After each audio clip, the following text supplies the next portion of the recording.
মিয়ানমারে ভূমিকম্পে এ পর্যন্ত ১,০০০-এর বেশি মৃতদেহ উদ্ধার হয়েছে এবং ২,০০০-এর বেশি এখনও নিখোঁজ রয়েছে।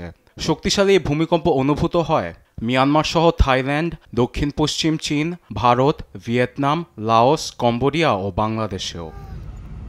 মিয়ানমারের মান্দালায় সকাল ৬টা ২১ মিনিটে ৭.৭ মাত্রার ভূমিকম্প রেকর্ড হয়।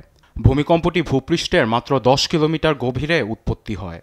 পৃথিবীর ভূত্বক মূলত বিশাল পাথরের স্ল্যাব, যা টেকটনিক প্লেট নামে পরিচিত, একে অপরের থেকে সরে গেলে ভূমিকম্পের সৃষ্টি হয়। ইউজিএস অনুসারে ভারত এবং ইউরেশিয়া প্লেটের মধ্যে স্ট্রাইকসিভ ফল্টিংয়ের ফলে মিয়ানমারে ভূমিকম্পটি ঘটেছে।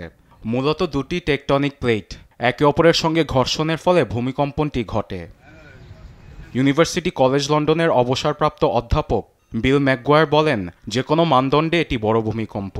ভূমিকম্পটির উৎপত্তির গভীরতা বেশি না হওয়ায় এত বড় আকার ধারণ করে। ভূমিকম্পটি সাগাইং ফল্টে হয়েছে, যা পশ্চিম ভারতীয় প্লেট এবং পূর্ব ইউরেশিয়ান প্লেটের মধ্যে টেকটনিক প্লেটের সীমানা পড়ে।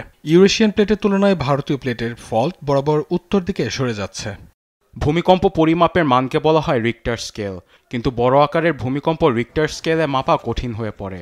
ইউজিএসের তথ্য অনুসারে ভূমিকম্প শক্তিশালী হওয়া নির্ভর করে টেকটনিক প্লেটের শক্তির উপর। এছাড়া সিজমিক গ্যাপের উপর ভিত্তি করে পরিমাপ পরিবর্তন হতে পারে। ম্যাকগুয়ার আরও বলেন, আগামী কয়েকদিনের মধ্যে আরও ভূমিকম্প হওয়ার আশঙ্কা রয়েছে। নিউজ ডেস্ক, দেশ টিভি।